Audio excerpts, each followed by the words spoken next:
Hi, everyone, and welcome to the No Hesitations podcast. I am your host, Kristen Marvin with Solutions by Kristen. I partner with companies to accelerate their leadership development internally so they can increase retention and thrive. I talk about all things leadership, successes, challenges, and every topic in between with the goal of helping you become a better leader.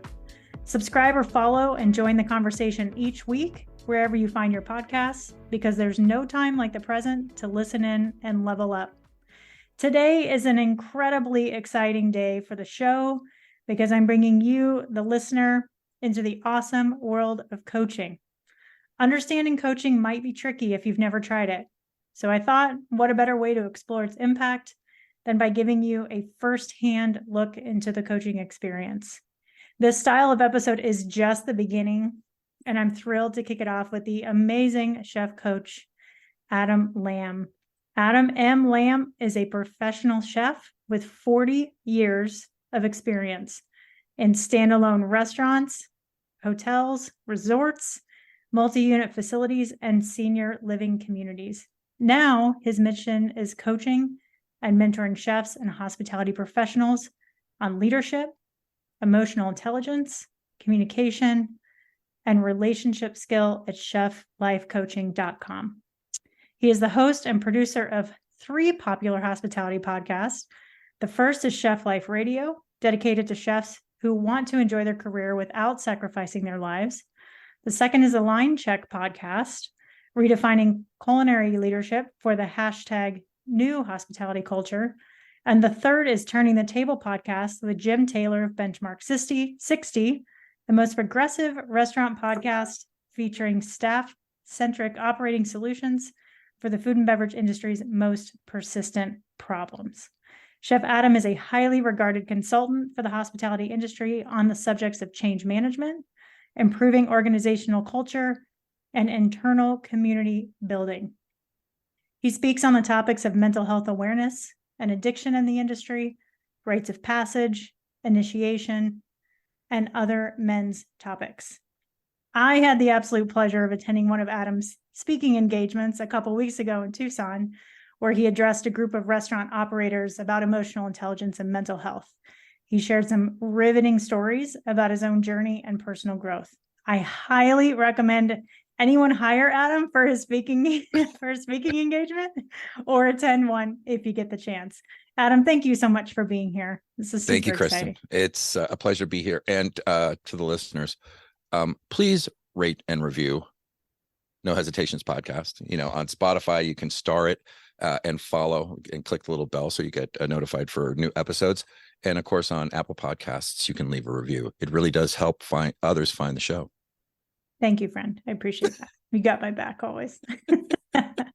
So you're here today to help me kick off this first coaching episode, which is super exciting. I mean, who better to do this than a coach?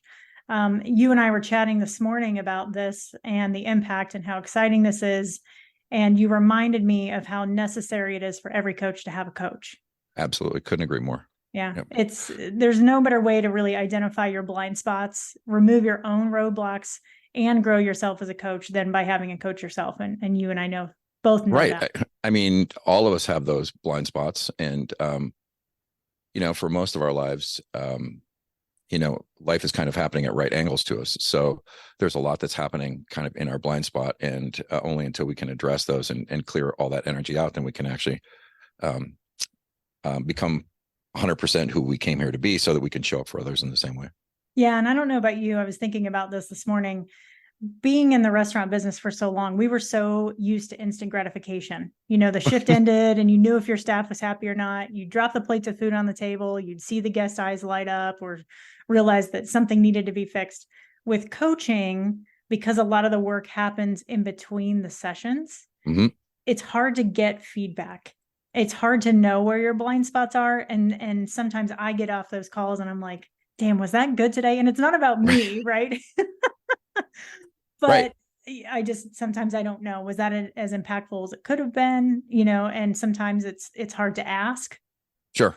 So. What I've started to do, because I recognize that so poignantly, is that I've started to add a jot form to the scheduling. So when they're getting ready to schedule another session, then they're redirected to this jot form, which is just basically kind of like how we're doing kind of questions.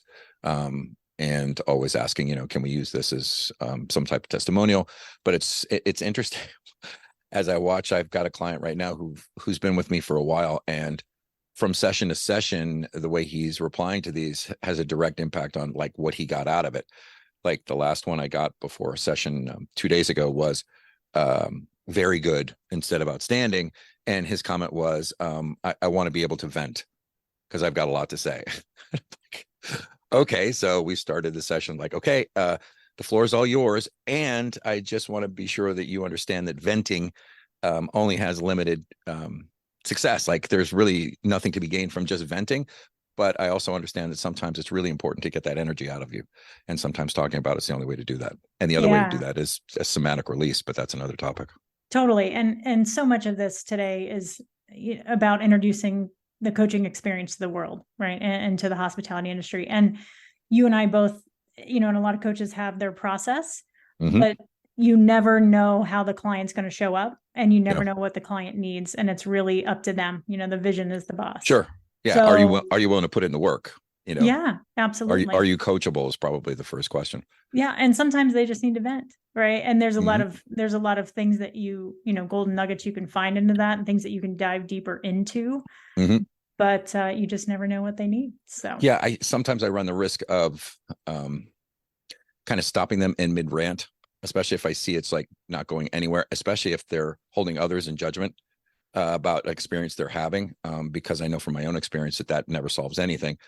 And I've been more and more working on just allowing them the floor and just kind of letting them go until they run out of energy, so to speak. Yeah. I mean, it's, blurt is a great skill that I was taught in my coaching program through CTI. And it's about, I think as you get comfortable with a client, when that's useful, when that's not useful. Right. Correct. And that's just trust and relationship and time and all of that. So, but giving someone the space to slow down and to be able to vent, especially in an industry where we are go all the time, sometimes that's all they need to. So that's true. I find that the best coaching I can ever do is to just ask leading questions such that the client actually answers their own question. And so they're tapping into their own innate wisdom that they sourced themselves. And so very often they're much more committed to that than anything I possibly could have given them, which is not necessarily coaching. Again, it's just kind of like training. Okay, so you're going to do this and do that, which is not the same thing as coaching. So I think probably the first place to start is like, especially for the hospitality industry where this is kind of an unknown, is like, what's the difference between, a coach, a mentor, a trainer, a leader? Because sometimes I think, speaking for myself, there was a time when I kind of collapsed all those into one without having any point of differentiation. Yeah.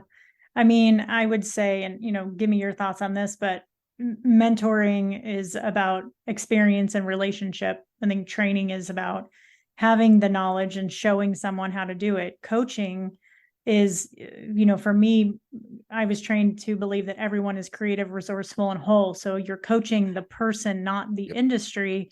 And everyone has these tools and resources inside them. They just have to learn how to build self-awareness around them and highlight them or manage them. And that takes a little bit of time. Yep. So. Yeah, I think that's really accurate. And, I position myself as a coach and a mentor. And so I make sure at the beginning of our relationship, the client and I understand exactly what that means and what it doesn't mean. And it all is by consensus. So I might say, hey, can I mentor you on this particular point? And they may say no. And I'm like, okay, cool. Or are you coachable in this moment? Nope. I just want to be heard. Okay, cool. Yeah. Yep. Love that. I had a client come to me a couple of weeks ago and I said, what do you want? What's the expectation? Let's design our relationship. And he said, I just want you to give me all the answers. And I said, if you want me to consult for you, I will. But we're talking about, your mindset. I'm not going to give you any answers on that. This is about being a strategic partner and helping you be self-aware, listen to your tone, listen to your language right now, identify what's going on and help you really tap into your values and find your purpose again. And that's assuming, maybe they're in a tough spot, but for those clients that are on top of the world and want to just go to the next level, Right. sometimes they're not sure how to do that. Right. And so Yeah. again, you can kind of help them find those blind spots, and a lot of times what makes them successful also holds them back. So I love uncovering that with people too. It's super fun. Yeah. And I'm always starting from the position that you're not broken and you don't need fixing, but sometimes it helps to get a different perspective. Totally.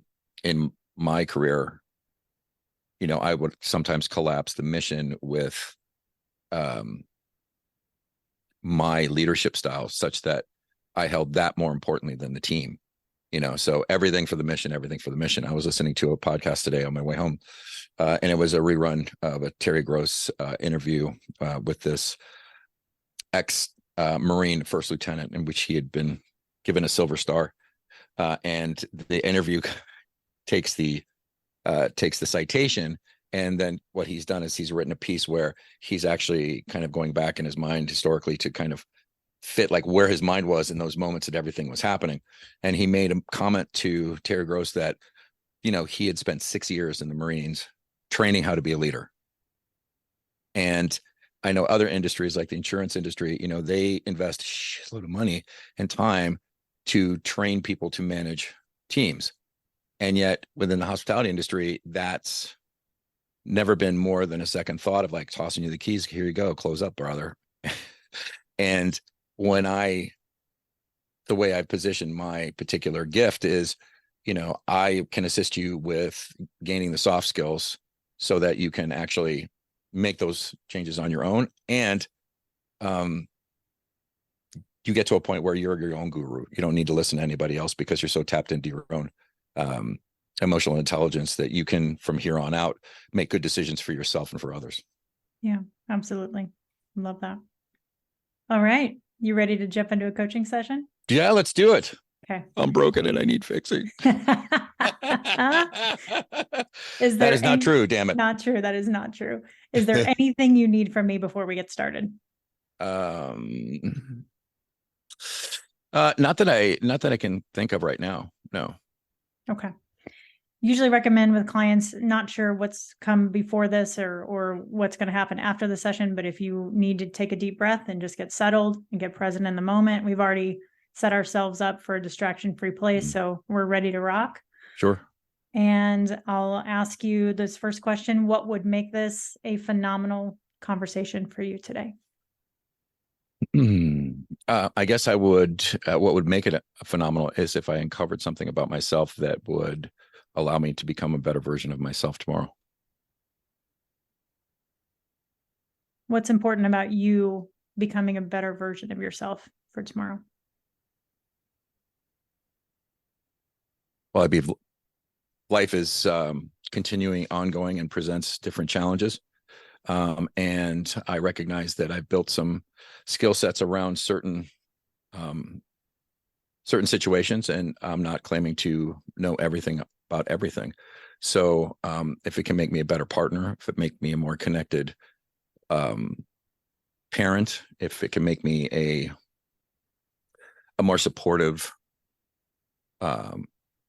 coach, a better employee, all those things kind of come into it. So I already know that I don't know everything, and I'm open to learning more about myself. Love that. So you threw out a few different topics here. You said that being better to you could mean being a better partner, better parent, so, a better coach, grow your coaching practice a little bit, or your coaching skills, and be a better employee. Which of those would you like to explore today? Well, I think it all has to start with me. So just a little background. In April of this year, I underwent a pretty significant surgery where they had to redo my lumbar fusion. And it was a big thing. I mean, it was 6 hours one day and then 9 hours the next day. I was in ICU for 4 days and then series of rehab stints. And I think that there's part of my mind or my heart that says, oh, I feel better. I'm ready to go. And then I make a bunch of commitments only to have my body show up and say, no, you're not ready for that. You still need to self-nurture, self-care. You need to focus on your health first. So I've come back over the last 6 or 7 months to this understanding that my job right now is to take care of myself so completely that I can assist others to help themselves. What does taking care of yourself so completely mean? So that I am, so from a physical standpoint, it's regaining a sense of flexibility and presence in my own body that I probably haven't experienced since 1986 when I had my first injury. What's the vision for you? What do you want for I want the next 30 years to be just the best years of my life. Say more. You know, I want to, so there's a couple things. First and foremost, to be fulfilled with my purpose for being here and my mission, to experience a level of fluidity in my body, again, since I haven't experienced it in a long time, to have a sense of respect and care for my body that I probably haven't really had since that time as well. I've been living with pain for over 35 years. And so the pain becomes the first and foremost thing that comes to my mind. And coming out of this surgery, the possibility that I could live my life without pain caused me to consider, like, what would my life be then? Because the pain had pervaded everything. It stopped me from, doing the things that I wanted and the things that I loved. And so now I'm kind of re-engaging with that life in kind of a tentative way. I think I'm a little gun shy because I don't want to re-injure myself. But I also recognize that my self-care, my self-nurture as a way of being is incredibly important so that I can show up for others whole and complete. What does life without pain look like for you? Going to the gym, ride my bike,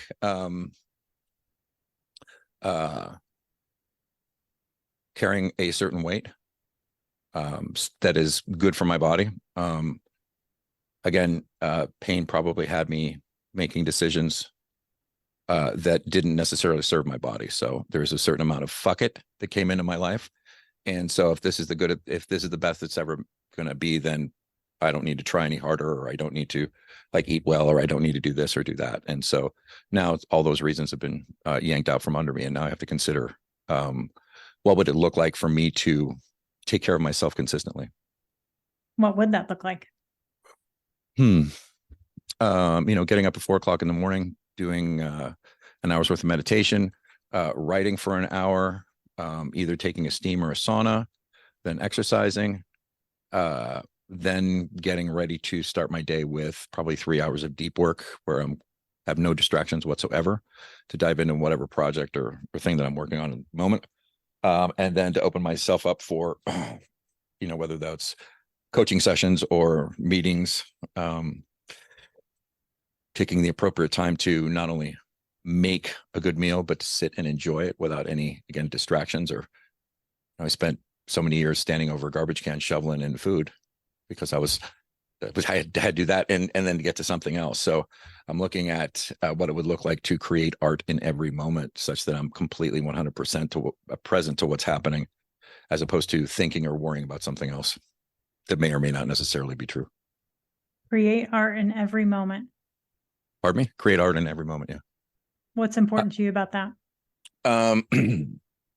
So I was, even though it was a terrible movie, Tom Cruise, The Last Samurai. He was in the 7th Army and saw some really bad things with General Custer, and took part in a couple of basically annihilations of innocent Indians. And so he's a drunkard and gets shipped off to Japan to teach the Japanese these new military ways. And he gets kidnapped by some samurais and taken way up into the mountains. And after he gets over the DTs and his alcohol addiction, he's walking through the village and he's struck by how every movement in their lives seems to be like a work of art, like the tea ceremony or shooting a bow and arrow. And as a matter of fact, when he's getting taught how to use a samurai sword, one young swordsman who's taken a liking to says, "No thought. You have too many thoughts. No thought." Like, just to be present in the moment. And so I think to be able to lose myself in the present moment is a celebration of everything that is. To lose yourself in the present moment. Mhm. Okay. And I don't mean lose myself like delirious or so that I'm not present for something else. I mean, just to be here now, like right here in this podcast. We're not using the video, but I get to see your face. And so I'm intimately connected with you in a relationship from the heart that really lands me and kind of puts me in my seat in such a way that I know that I'm alive in this moment. What are you noticing? Deeply grateful for it. Yeah. What are you noticing right now that you're saying that? Just how precious it all is, and how things can change so quickly, and sometimes not for the good. So I would much rather, instead of worrying about that stuff, be present in this moment to soak it up for everything that it is, and to walk away with a deep, deep, deep sense of appreciation and love, and have my heart completely open. What's the relationship to you and Tom Cruise in The Last Samurai? I don't think I have a relationship with other than in those couple moments in the film being able to see through his eyes. Mm-hmm. Like I always knew that the Japanese were a very kind of a culture built on ritual, and I believe that ritual is one of the things that's actually missing from our modern life. And part of my men's coaching is around that, especially when it comes to grief and sorrow and things of that sort. So I know there's not a large enough place in our Western society to take time to actually feel our emotions, sit with them, and not necessarily react, but actually feel them fully so that we can process them and move them out. There's been a lot of trauma that I put myself under, and recognize it. And it, just like the book, The Body Keeps the Score, I recognized that energy was still kind of trapped in me. I had an acupuncture session a couple of weeks ago, which I wasn't really giving much thought to. I'm like, yeah, I've had acupuncture before, whatever.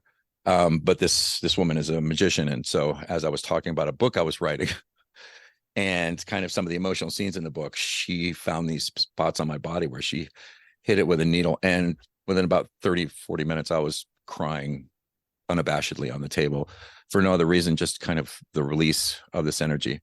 And that lasted for, 4 or 5 days, where I was almost giddy and would burst driving down the road, singing a song, and then start crying about how great the song is. Oh my God. And in one way, that kind of felt like kind of silly, but in another way, it felt completely righteous that I would allow myself the space to actually feel it that deeply. That felt really, really good to me. What's the energy that you're still hanging on to that you need to release? Probably a little bit of the fuck it, I think. Say more. Yeah, because I'm not necessarily doing the things in the morning that I should be doing, or I'm not doing them consistently. That's the trick. I'm not doing them consistently enough. And so I might get up in the morning and go like, another hour's sleep. Sure. Go ahead. Yeah. I'll just, whatever that story is. But I also recognize that, this gift of life requires a certain amount of discipline, and that discipline is actually being in gratitude for the gift that I have and actually treating it with a certain amount of respect and honor. And I don't think I'm doing that as consistently as I should. So there's probably a little bit of a guilt on my part as well, that I'm not activating those things. I mean, the surgery, there was no expectation at all that the surgery would end up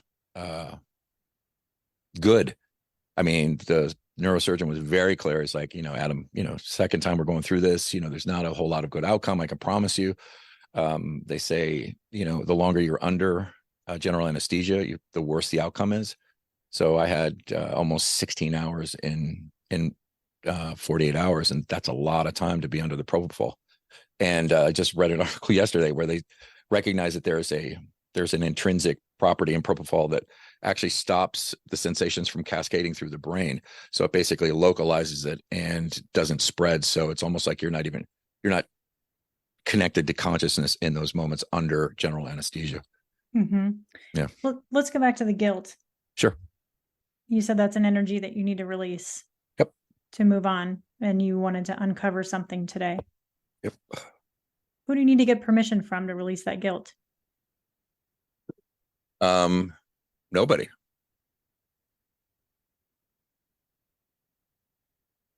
I mean, I don't perceive that there is. I had a certain amount of misplaced loyalty to my father. He died when I was 30. He was 60. He was really obese, 350 pounds on his frame. And I know for a long time I was kind of holding this misplaced loyalty to him without acknowledging that, he was a flawed human being with, great parts and bad parts, just like everybody else. And so I don't think that I have any loyalty to him left anymore. And I think I just need to give myself permission to. So part of it is, if I'm going to actually involve myself in that, and as deeply as I should, Kristen, then there are some things that I have to push off my plate, because I can't be quote unquote as productive as I want to be. Or, I'm finding right now that after working at this culinary coaching since 2014, it's now I'm starting to have opportunities pop up all over the place, that are not necessarily non-linear. They're not. It's non-linear. Like, I would never expect that over the last 5 months of not doing much as compared to what I was doing before, and certainly not doing anything in the last probably 20 days. I've had more phone calls and meetings with people than I have probably in that entire time. So in some ways, I'm a little confused about, like, so what do I actually need to slow down in order to speed up? Do I actually need to take my foot off the gas? Because everybody keeps telling me that, you have to be consistent, you have to be out there, you have to be put, like all these shoulds and have tos. And what I'm recognizing more and more is the only should or have to that I have to listen to is my own. And I'm working at listening more and more to my body tell me what it needs, as opposed to me trying to, take some action and let it figure it out. So I think I probably need to ask my body for permission. I need to, I've already gone through a couple exercises of like recognizing the infinite wisdom of my body and how it's been like my best friend my entire life, but better than anybody else who I've ever been to, and how it has served me. And even in the times like when I woke up on Easter Sunday and I could not walk or stand on my own, it was serving me even then, because I couldn't ignore it any longer. And I just don't ever want it to get to that point ever again, where it has to like shake me to the foundation of my core, to actually have me listen to what it's trying to tell me. Yeah. Your body's going to tell you what's going on, whether or not you ask permission or not. Like the question is does it? So I have a couple taglines. One to play around with is like, can a man open his heart without losing his balls? That's number one. Because I'm not quite sure if most men know that it's okay to be vulnerable, and transparent as a way of showing strength. And the other part of it is, shamans view their bodies as their horses and their consciousness as the rider.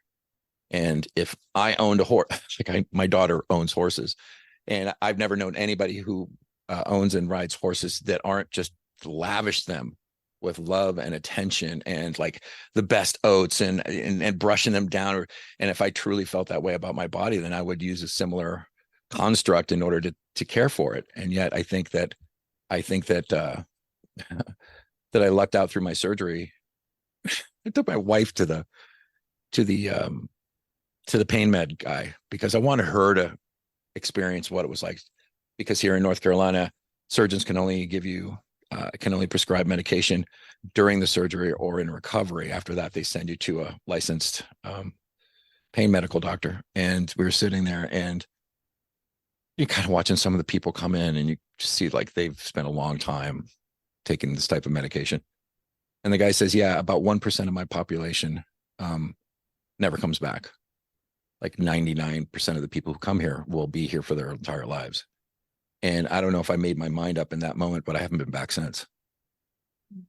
Because I wanted to live my life clear of that. Like, what would it look like if I didn't smoke? Right?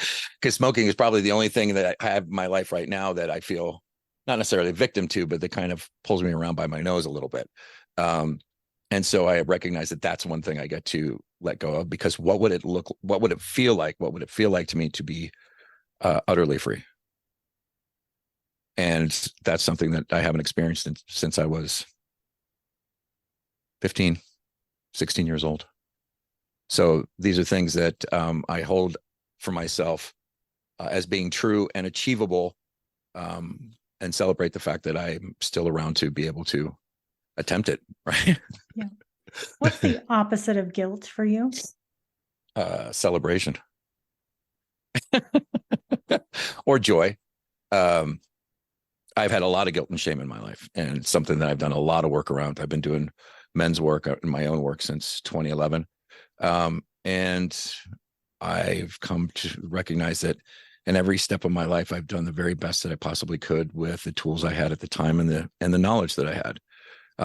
It's ridiculous for me as an older person to go back to my 17-year-old self and expect that 17-year-old to have done anything differently than what I did then. So I've had, again, kind of a ritual around acknowledging and loving each iteration of myself at 6, 16, 21, 25, 38, in order to release that shame and guilt around decisions I made or actions that I didn't take. So right now it's like, what's it going to take for me to get up every morning and do my meditation, I guess is where I'm at. What would it look like for you to accept that? You said earlier, everybody has good parts and bad parts. What would it look like for you to accept that you have good parts and bad parts? Oh, already done that. Yeah. Yeah. I don't think that I could be as eloquent. Like you said, book Adam as a speaker. I don't think I could be as eloquent as I am without acknowledging my humanity. What does your life look like with more joy in it? Boy, not a whole lot of time for recrimination or kicking myself in the ass. I think joy begets joy. So looking for joy where it's at is important for me now and has been for a long time as part of my coaching. You can slice 1,200 slider buns and be pissed off at the fact that you have to do that, or you can, find a rhythm or Josh with some other, in order to make it fun and joyful. So I think more joy in my life. Oh, boy, that's something to consider, because I'm pretty joyful now. I mean, I've regained a sense of playfulness around my way of being with others in relationship and with myself that, again, I haven't connected to in a really long time. And it's really refreshing. I really love it. As a matter of fact, I think it's my best attribute, which is funny because when I decided to be the apex predator in the punch bowl, that was the first thing I put away. Was my playfulness and my capacity for relationship, because I thought if I was going to be successful as a chef, then I need to put all that stuff away to be the hard ass.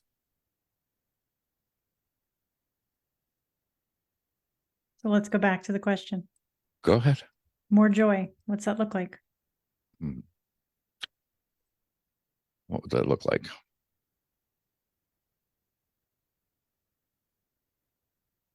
I'd probably spend more time in relationship with people. And, I like my alone time.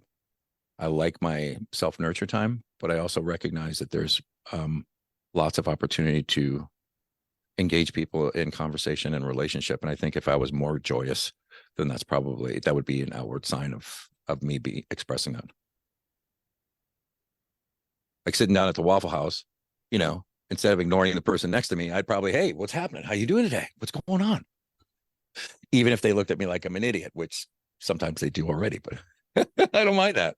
What would that do for you?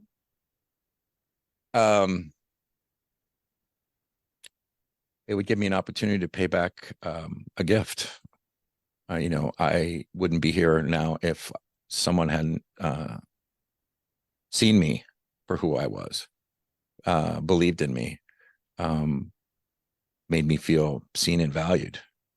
You just said pay back a gift. Sounds like there's some guilt there popping up. No, not at all. I recognize that I am only here by the grace of several people in my career who saw my greatness before I did, and did so in such a way that I started to believe in it.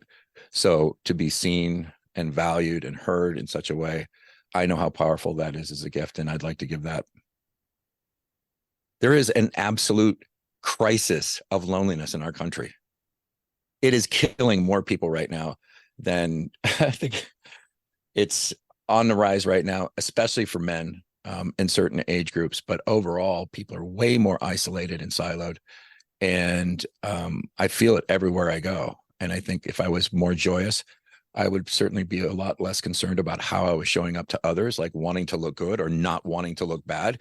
And in that space, be opening up myself to just about anybody that would talk to me.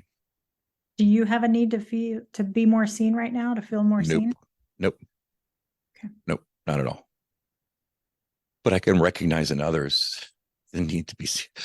Because, of course, at one point in my life, I certainly needed that more so than I even understood what it was. So I don't want anybody making the decision to take their own life because they didn't have access to resources or felt like their voice didn't matter or that they weren't seen and valued. I mean, it's hard to determine what's in some people's minds when they make that fateful decision. However, I do know that a kind word from somebody can shift an entire life, as it has for me. And I'm not looking to be like have a savior complex. I just know that, it's the milk of human kindness. It's what we were born into this particular world for. Like, we're hardwired for that community. And I would like to be able to do my part consistently to continue to strengthen the bonds of that community. Yeah. And community is a very important value for you. Yeah, it certainly is. That's why you're in the world that you're in right now and the work that you're in. I mean, look at this stuff, right? Incredible. I talked to somebody on the phone. I'd hired him it was his very first cook's job in 2000 when I hired him. And I talked to him a couple years ago or last year, and he said he'd been doing well. He'd been promoted to executive chef working for this very large restaurant chain in the United States, and has a beautiful wife and 3 children, and tried to commit suicide twice and still has suicidal ideation. And I'm like, have you listened to the podcast? He's like, I've listened to every episode. I'm like, well, you could have said something, right? You could have liked it or reviewed it or DM me or whatever. My contact information is all there. He's like, honestly, it was the only thing that kept me around for, a couple times. Mm-hmm. And while that humbled me, I also understood that by this incredible medium of the podcast, he thought we were having a dialogue in his head the entire time because he's got the earbuds in his head and he's hearing me talking. He's probably talking to me back. And that's what's so powerful about this medium. That's why I'm so excited about what you're doing in this particular episode, like to open this up to folks who may not necessarily have been exposed to the power of coaching and how it can transform anybody's life who's willing to be coached. Yeah. So let's go back to the joy conversation. Sure. Relationship with people. Mm-hmm. You want to have a deeper relationship, a better relationship with people. And that would bring you more joy, you said. No, it's not what I said. You were asking me if my life was more joy. Mm-hmm. I would probably be apt to engage people in conversation more and just open myself up more person to person. Again, this medium is great and I can say just about anything, and I have. But there's something about sitting next to somebody, watching their face, even now on the video, being able to see your facial reactions. There's something to me that's very special about connecting with others. And it's not necessarily something that I am seeking, but like I said, it's more of like my participation in the world made manifest. What's something you could do in order to make that happen? Set my alarm earlier.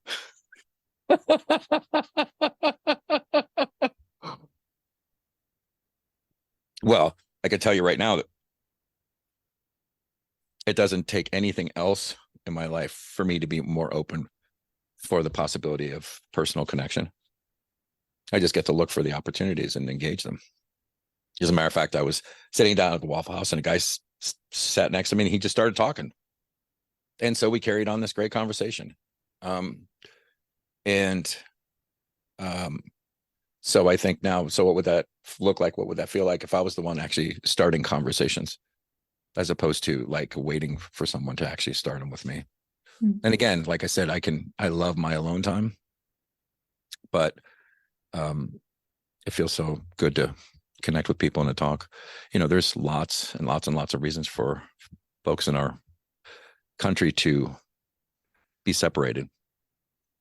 And instead of bitching about it or complaining about it, I'd rather do something about it. And even if it's just here in my local community, because there's magic everywhere we look. It's just, I don't know if I'm necessarily that quick on the uptake to actually acknowledge it in the moment. Like walking away from it, I might go like, oh, that was so cool. But I'd like that to be happening much, much more quickly, to recognize just what a gift it is. What's your magic, Adam?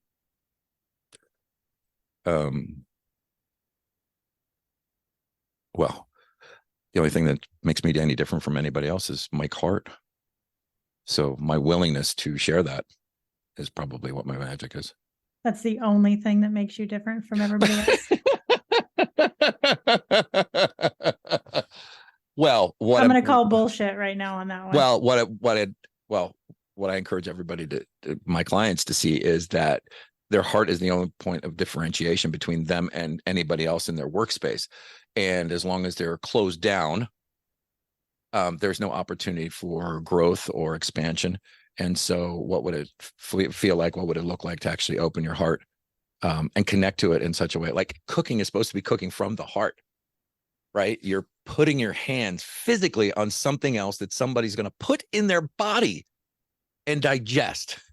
So it probably would behoove all of us to have an open heart when that's or else we can just go on eating empty calories at McDonald's all day long. So, but I mean, so yeah. What's one thing you uncovered from this conversation today? That I don't have to wait. Yeah, I don't have to there's no secret sauce to getting up early. It's just having the will and the discipline to do so. And instead of kicking myself in the ass about why haven't I done it up until this point, I'd much rather redirect that energy into actually doing it. And the fact that I don't have to actually wait for anything to come into my life for me to experience more joy, I think is really powerful for me, because it's not necessarily about gaining anything or accumulating anything. It's just basically opening up my heart to the person sitting next to me. I mean, that to me, it seems like those are the riches that can never be taken away in any economy. What's one commitment you want to make to yourself today from this conversation? I'm getting up at 4 o'clock in the morning tomorrow. I don't know about you. I might text you, but it'll be earlier your time. Just tomorrow? Well, if we're talking about a coaching relationship, then I better text you every morning that I get up. I was going to ask you, what kind of accountability do you want from me? Because hint, hint, listener, that's what a coach really does. The coach assists the client to create a plan of action and then to hold them accountable. So yes, I will text you when I get up at 4 o'clock in the morning. You don't have to be awake for it. You can just check it and be done with it. Okay. It'll be 2 a.m. my time. I will not respond to you, but I will celebrate you as soon as listen, I when you wake get up. When you get up and you see it, I mean, that would be, I mean, I know how I would feel if I got that text, and even though I wasn't aware of it, to get up and celebrate that, like, yeah, he did what he said he was going to do. That's pretty fucking cool. Yeah. Adam, you are so powerful. Oh, thank you. My vision for you is that you start waking up at 4 o'clock every morning and you start celebrating that. Yeah. And you're grateful for that. And that shows up in your body, and your body starts giving you more and more and more permission to do the things that you want to do and live the life you want to live and be where you want to be in 30 years. The other thing that I'm really, really excited about, and first I just wanted to say thank you, because that really lands in my heart in such a way that I believe you, right? I get it in my heart. But one of the things I love more than anything else, is to write. And getting up before everyone else gets up, like an hour to do 600 words or 1,000 or like whatever the number is, it's like be able to do that is the only way I ever got a book published, to be frank, because I can't do it any other way. Like to be with the muse in a relationship where no one else is around and the world is asleep, at least to people who would want to bug me at that time are asleep. But that's another gift that I want to give myself, is to be like re-engaged in that relationship with the creative muse, because it served me so much, and I felt so grateful. Not necessarily powerful, but because I would look up in the computer screen and I would like, who fucking wrote that? Like, I have no idea where that came from. Well, and I can feel your energy completely shift. That was a really emotional moment for you just now. Yeah. Talking about that relationship with your muse into writing. Yep. Yeah. I've got, 3 or 4 books yet to complete, and new ones that I'm thinking about. And like, I don't get that anywhere else in the world, that feeling in that particular space. Nothing else has ever made me feel quite that like well used up. Right. At the end of the day, when you feel like, oh yeah, that was a good day. I feel like exercise, did all this stuff, and like my body, my mind, and my spirit have been well used today. So I relish that moment. Yeah. Yeah. I mean, it sounds like you writing is, again, another extension of opening up your heart to share your message. Yeah. Very, with the community that you love. Very good, Kristen. Way to link those two together. Creating that connection in my mind. Now I can't let it go. Just listening. Well, and you do such a beautiful job at it.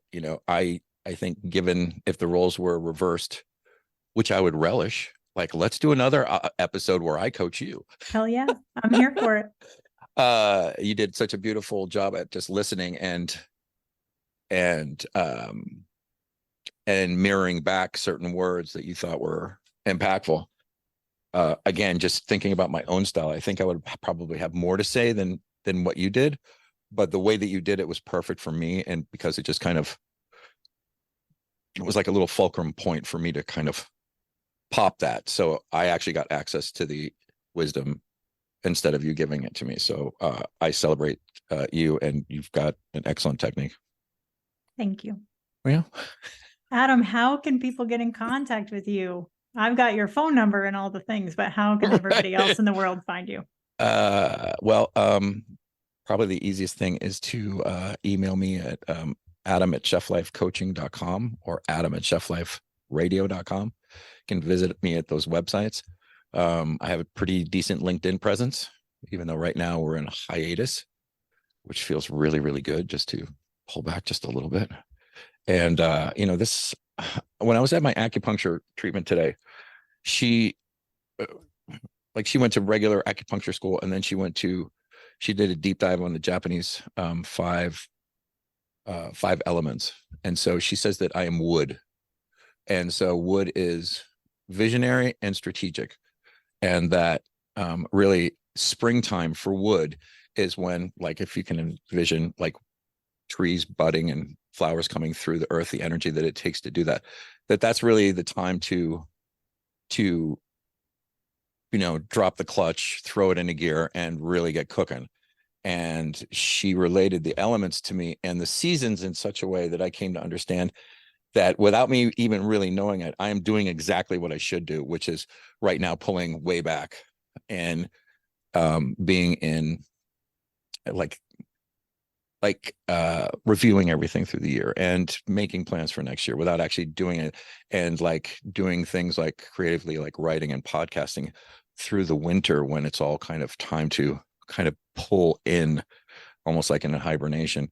And that gave me another way of viewing my personality traits in such a way, like, oh, no wonder sometimes I just feel like, okay, today's couch day or Netflix day, or like I'm going to go do a steam, and that's just all I'm going to do. And gave me permission to kind of say, yeah, that's okay, that I am perfectly aligned with how I should be living my life, even though it might look differently for other people because they might be a different element. So just, it's so fascinating, man. The more you do the work, the more there is to learn.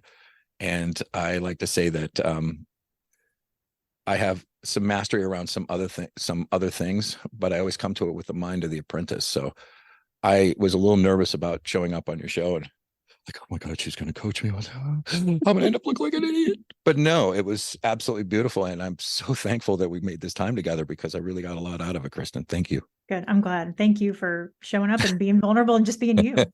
You're incredible in any way you show up, but today was particularly special. So thank you. And it really meant a lot to me that you came to see the presentations in Tucson. Yeah. Yeah. Because you're able to give me feedback.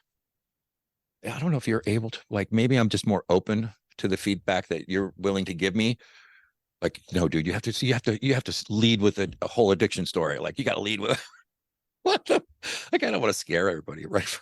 Oh man, get him in. Everybody in the audience leaned in when you told that story. It's all about the good hook, right? And I was coaching somebody today who's making the decision to leave their full-time employment for many reasons, but now we want to go full into coaching, and we're reviewing some of his stuff. And like, okay, so in this particular video, which story did you tell? Well, what do you mean? Like, which story? Like, there's the premise, there's the story, and then there's like bringing it all together. What have you done? Like, and so I think it was the first time like, I know, let me tell you something about this person named Kristen Marvin. Okay. Kristen Marvin grew up. She never shared anything with anybody. She was very quiet, was a kind of an introvert, and now she's all over the place. Actually, we actually went to your LinkedIn profile. I was looking for, you do it so strategically, like at once every 6, 8, 9 posts, there's a post where you talk about what landed for you. Like like what still gets me excited about when I was a general manager and things of that sort. And that sense of authenticity and vulnerability and transparency, I think, is the only way that anybody ever sees us for who we are and what we can offer. So I celebrate that in you, and use you as an example to other people of like what it could look like for them. Thank you. I appreciate that. It's taken me over 40 years to get there. And I've just was having a conversation with my former boss today and appreciating him for coaching me back in the day, 10 plus years ago. And he had said to me at one point, just be human. And I was like, I don't know what you're talking about. I'm always tough. I have thick skin. Nothing bothers me. I'm never let the team they're never going to see me sweat. And I've been hanging on to a lot of shit for a long time. So, well, and that's where I think it's really an interesting point that because you work a lot with mental fitness, about like back in the day, that's exactly what meant, like I would assume people would have thought that that's what mental fitness meant, was being tough, never showing, suck it up, sunshine, like not necessarily being resilient, but just keep your feet moving even in the midst of the shit. But that's not necessarily what mental fitness is. Right. So I think it's a perfect topic. I think you're doing a marvelous job. So excited to be on this podcast and can't wait to come back again. Yeah, can't wait to have you. Thank you so much, Adam. All right, everybody, subscribe and listen each week wherever you find your podcasts. Be sure to follow me on LinkedIn at Kristen-Marvin and subscribe to the Solutions by Kristen newsletter for more restaurant leadership tips. We'll see you soon, everybody. Thanks so much. Bye.